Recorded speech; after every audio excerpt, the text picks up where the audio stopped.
প্রিয় শিক্ষার্থীরা আসসালামু আলাইকুম।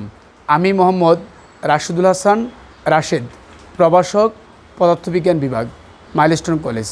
শিক্ষার্থী বন্ধুরা, আজ আমি তোমাদের পদার্থবিজ্ঞান বিষয়ের চতুর্থ অধ্যায়ের কাজ, ক্ষমতা ও শক্তির দুইটি গুরুত্বপূর্ণ সৃজনশীল প্রশ্ন নিয়ে আলোচনা করব।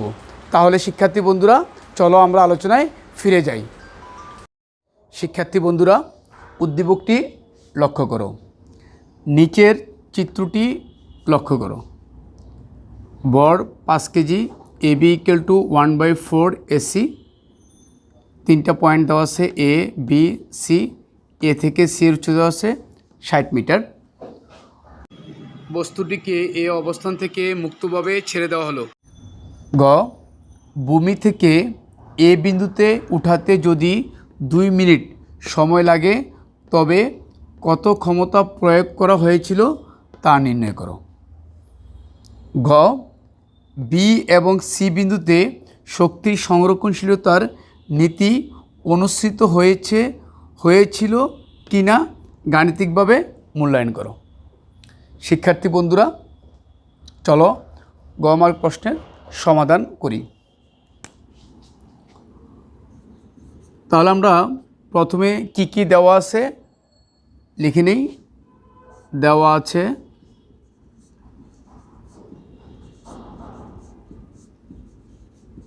বস্তুর ভর,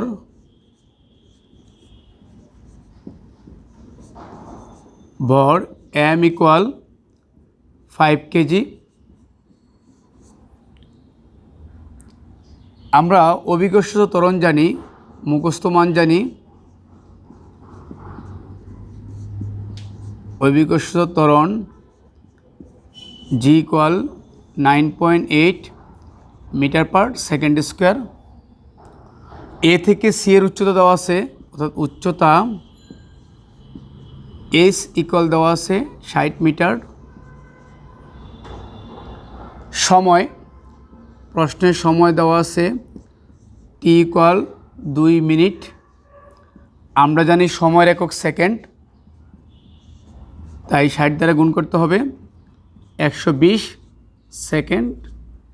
আমরা ক্ষমতা বের করতে যাচ্ছি। ক্ষমতা P = হোয়াট। আমরা জানি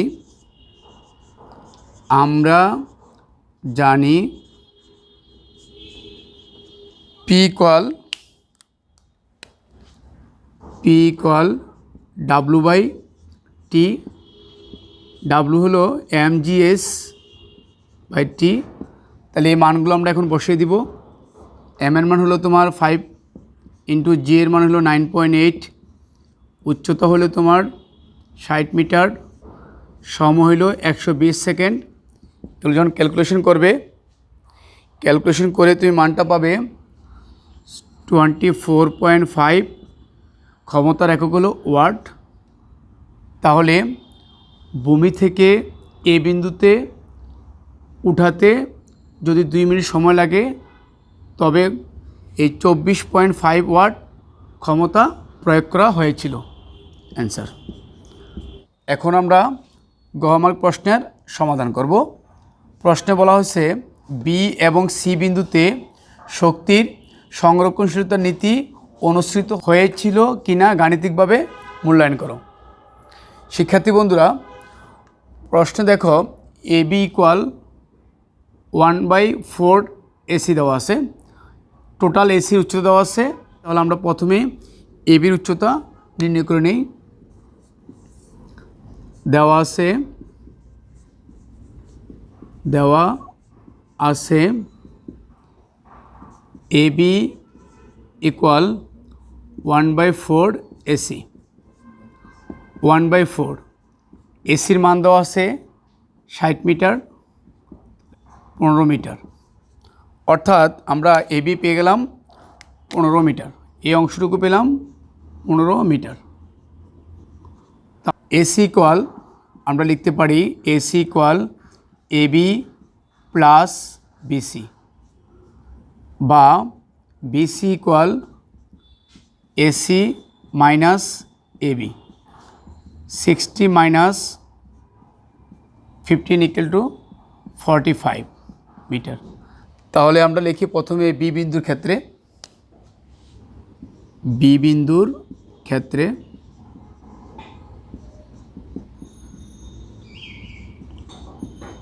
তাহলে মোট শক্তিকে ই দ্বারা প্রকাশ করা হয়। ই ইকুয়াল টু লিখতে পারি ই suffix k plus E suffix P. শিক্ষার্থী বন্ধুরা, এখন আমরা বি বিন্দুতে বিভব শক্তি নির্ণয় করব। বিভব শক্তি EP equal M G S. এখানে দেখো বস্তুর ভর এম দেওয়া আছে 5 কেজি, অভিকর্ষজ ত্বরণ জি ইকুয়াল টু দেওয়া আছে 9.8 মিটার পার সেকেন্ড স্কোয়ার। যেহেতু আমরা বি বিন্দুর ক্ষেত্রে বিভব শক্তি নির্ণয় করব, তাহলে উচ্চতা হবে বি থেকে ভূমি পর্যন্ত, অর্থাৎ বি থেকে সি পর্যন্ত। তাহলে উচ্চতা এস ইকুয়াল 45 মিটার। বিভব শক্তি ইপি ইকুয়াল হোয়াট? তাহলে আমরা জানি বিভব শক্তি ইপি ইকুয়াল এমজিএস। এম এর মান হলো 5, জি এর মান 9.8, উচ্চতা হলো 45 মিটার। তাহলে তুমি এটা ক্যালকুলেশন করলে এ মানটা পাবে 2205। শক্তির একক জুল, তাই জুল লিখলাম। এখন আমরা মোট শক্তি ই ইকুয়াল লিখব ইকে প্লাস ইপি। ইকের মান এর আমরা আগে জেনেছি equal to E K plus E P. Iker মান হলো 735, আর ইপির মান হলো 2205, 2205। এটা ক্যালকুলেশন করলে মোট শক্তি হবে 2940 জুল।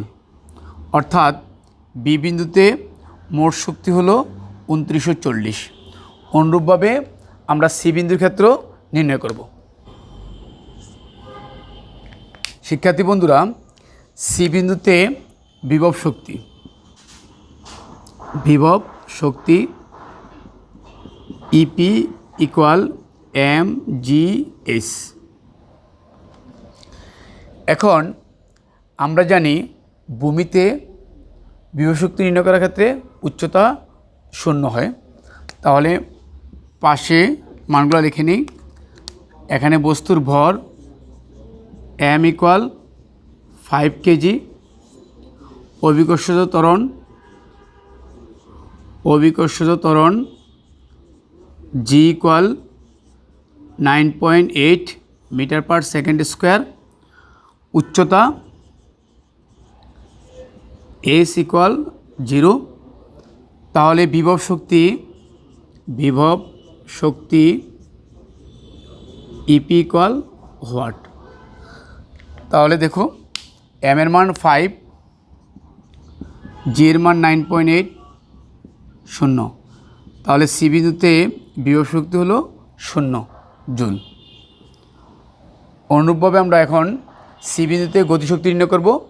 তাহলে গতিশক্তি নির্ণয় করার আগে বস্তুর বেগ আমাদেরকে নির্ণয় করতে হবে। অর্থাৎ আমরা জানি V square equal U square plus 2জি এস। ইউ ইকুয়াল 0, অভিকর্ষজ ত্বরণ G equal 9.8 metre per second square, উচ্চতা এস ইকুয়াল এখানে উচ্চতা হবে এ থেকে সি পর্যন্ত, অর্থাৎ 60 মিটার। তাহলে আমরা বেগ নির্ণয় করতে যাচ্ছি। বেগ বি ইকুয়াল হোয়াট? 9.8 ইন্টু 60। এটা ক্যালকুলেশন করলে মানটা দাঁড়াবে 1176 metre square per second square. যেহেতু বি স্কোয়ার, ব্যাগের আগে হলো মিটার পার সেকেন্ড, যেহেতু বি স্কোয়ার তাহলে metre square per second square হবে। আর তোমরা যদি এভাবে লিখতে চাও ভি ইকুয়াল 1176, এক্ষেত্রে লিখবে মিটার পার সেকেন্ড। যেহেতু আমরা সরাসরি বি স্কোয়ার মান বসাতে পারবো, তাই এটা না লিখলেও হবে, এটা থেকেই আমরা মানটা বের করতে পারবো। তাহলে আমরা এখন নির্ণয় করব কি, গতিশক্তি EK equal half M V square, half M, M এর মান হলো 5, বি স্কোয়ার মান হলো 1176। এটাকে ক্যালকুলেশন করলে মানটা আসবে 2940, মানে শক্তির একক জুল, তাই আমরা যে লিখলাম। এখন আমরা সি বিন্দুর ক্ষেত্রে মোট শক্তি নির্ণয় করব। আমরা আগে বলেছিলাম মোট শক্তি মানে গতিশক্তি প্লাস বিভব শক্তি। তাহলে সি বিন্দুর ক্ষেত্রে ইকুয়াল ইকে প্লাস ইপি, ইকের মান হলো 2940, আর সি বিন্দুর ক্ষেত্রে আমরা বিভব শক্তি পেয়েছিলাম 0, তাহলে 2940 এত জুল। সি বিন্দুতে এটাকে তোমরা ইচ্ছে করলে ই সাফিক্স সিও লিখতে পারো। আর বি বিন্দুর ক্ষেত্রে আমরা মোট শক্তি পেয়েছিলাম ই সাফিক্স বি ইকুয়াল টু পেয়েছিলাম 2940 জুল। অর্থাৎ বি বিন্দুতে এবং সি বিন্দুতে মোট শক্তি সমান। যদি মোট শক্তি সমান হয় তাহলে আমরা বলতে পারি বি এবং সি বিন্দুতে শক্তি সংরক্ষণশীলতার নীতি অনুসৃত হয়েছিল। শিক্ষার্থী বন্ধুরা, আশা করছি এই প্রশ্নের অ্যান্সার তোমরা খুব ভালোভাবেই বুঝতে পেরেছ। শিক্ষার্থী বন্ধুরা, উদ্দীপকটি লক্ষ্য করো। 100 মিটার গভীর কুয়া থেকে একটি পাম্পের সাহায্যে প্রতি মিনিটে 1500 লিটার পানি উত্তোলন করা হয়।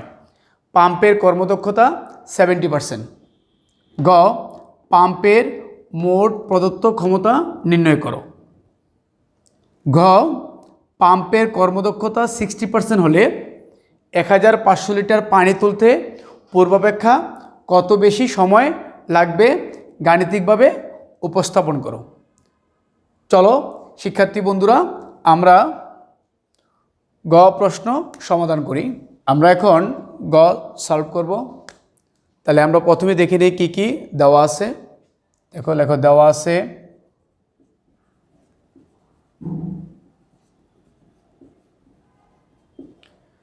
তোমার গভীরতা বা উচ্চতা S equal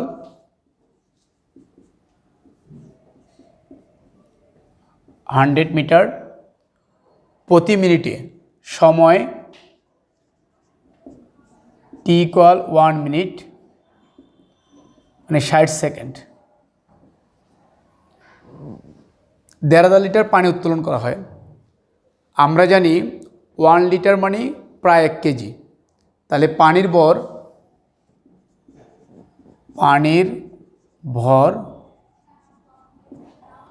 M equal 1.5 litre মানে হবে 1.5, মানে 1500 কেজি। সাইড নোটে দিতে পারো 1 লিটার ইকুয়াল প্রায় 1 কেজি। পাম্পের কর্মদক্ষতা, আমরা জানি কর্মদক্ষতাকে ইটা দ্বারা প্রকাশ করা হয়। তাহলে ইটা ইকুয়াল 70%। পাম্পের মোট প্রদত্ত ক্ষমতা নির্ণয় করো। তাহলে পাম্পের মোট প্রদত্ত ক্ষমতা বলতে বোঝায়, আমরা জানি ইটা ইকুয়াল লব্য কার্যকর ক্ষমতা বাই মোট প্রদত্ত ক্ষমতা। আমরা লব্য কার্যকর ক্ষমতা যদি পি আউটপুট দ্বারা প্রকাশ করি, তাহলে পাম্পের মোট প্রদত্ত ক্ষমতাকে পি ইনপুট দ্বারা প্রকাশ করব। তাহলে কি মোট প্রদত্ত ক্ষমতা পি ইনপুট ইকুয়াল হোয়াট।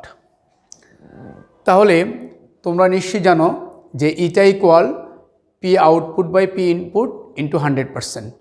তাহলে আমাদেরকে পি ইনপুট নির্ণয় করতে হলে আগে প্রশ্ন থেকে, এই উদ্দীপক থেকে আমাদেরকে পি আউটপুট নির্ণয় করে আসতে হবে। দেখো পি আউটপুট ইকুয়াল, দেখো আমরা জানি P output equal M G H by T. মান বসে দিই। এম এর মান হচ্ছে 1500, জি এর মান আমরা অভিকর্ষজ ত্বরণ জি জানি 9.8, তারপরে এস জানি এখানে দেওয়া আছে এস 100 মিটার, আর সময়টি হচ্ছে প্রতি মিনিট মানে 60 সেকেন্ড। এটাকে ক্যালকুলেশন করলে, এটাকে যখন ক্যালকুলেশন করা হবে, ক্যালকুলেশন করলে তুমি মানটা পাবে 24,500। ক্ষমতার একক আমরা জানি ওয়াট, তাহলে আমরা পি আউটপুট পেলাম কত? 24,500। এই অভিকর্ষ ত্বরণ যেটা সাইড নোটে দেওয়া যেতে পারে যে অভিকর্ষ ত্বরণ G equal to 9.8 metre per second square. তাহলে আমরা পেলাম কত? পি আউটপুট পেলাম 24,500। এখন আমাদের প্রশ্নে দেওয়া আছে কর্মদক্ষতা 70%। আমরা এখন পি ইনপুট নির্ণয় করব। দেখো, আবার জানি eta equal P output by P input into 100%। তাহলে যেহেতু আমরা পি ইনপুটের মান বের করতে যাচ্ছি, তাহলে আমরা লিখি যে বা P input equal P output by eta into 100%। তাহলে তোমার পি আউটপুটের মান পেয়েছি 24,500, ইটার মান 70% ইন্টু 100%। এ 100% মানে 100, শতকরা মানে 1/100।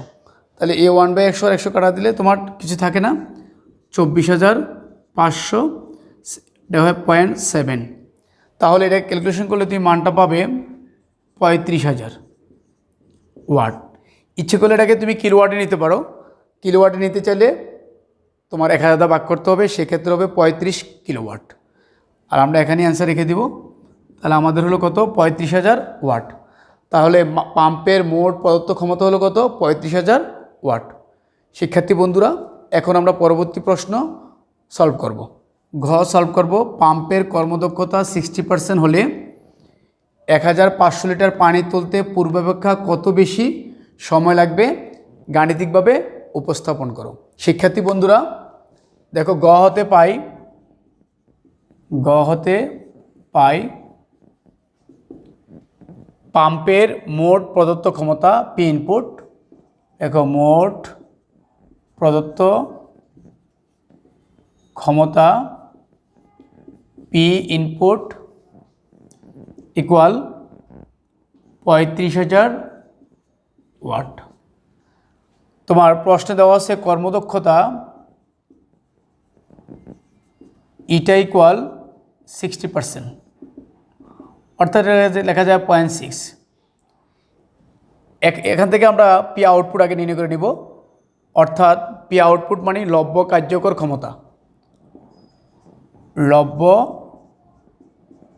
কার্যকর ক্ষমতা পি আউটপুট ইকুয়াল হোয়াট। লিখো, আমরা জানি eta equal P output by P input into 100%। তাহলে ইটার মান পেয়ে আসছি 0.6। পি আউটপুট বের করতে যাচ্ছি। পি ইনপুট হলো তোমার 35,000। সুতরাং পি আউটপুট ইকুয়াল 35,000 গুণন 0.6। এটাকে ক্যালকুলেশন করলে মানটা দাঁড়াবে 21,000 ওয়াট। তাহলে বলছে পূর্বাপেক্ষা কত বেশি সময় লাগবে। তাহলে আমরা সময় বের করব। আমাদের সময় দেওয়া আছে প্রতি মিনিট মানে 60 সেকেন্ড দেওয়া আছে। এখন আমরা এই পি আউটপুট থেকে আবার সময় নির্ণয় করব। দেখো, আমরা জানি P output equal M G S by T. ইচ্ছে করলে এটাকে টি প্রাইম দেওয়া যায় অথবা T1 লেখা যায়। যেহেতু ভিন্ন প্রশ্ন, টি লিখলেও কোনো প্রবলেম নেই। তাহলে দেখো, আমরা সময় নির্ণয় করতে যাচ্ছি। তাহলে টি ইকুয়াল লিখব M G S by P output. দেখো, এখন দেখি উদ্দীপকে কী কী দেওয়া আছে। আমরা তো এর মধ্যে পি আউটপুট নির্ণয় করে ফেলেছি 21,000। দেখো, 1,500 লিটার মানে 1,500 লিটার। তাহলে পানির ভর এম ইকুয়াল 1,500 কেজি। কারণ আমরা জানি 1 লিটার পানি 1 লিটার মানে প্রায় 1 কেজি, তাহলে 1500 লিটার মানে আমরা ধরতে পারি 1500 কেজি। এটা অন্য একটা মেথডও বের করা যায়, কিন্তু আমরা এই মেথডটা সহজ, এটা ইউজ করব। তাহলে 1 লিটার ইকুয়াল 1 কেজি।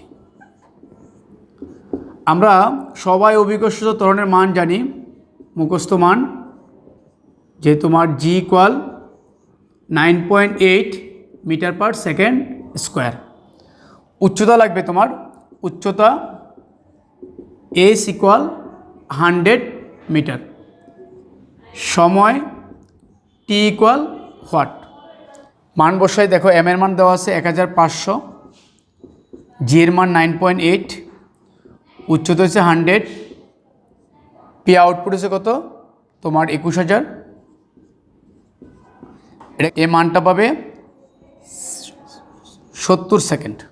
তাহলে লেখো পূর্বাপেক্ষা সময় বেশি লাগবে,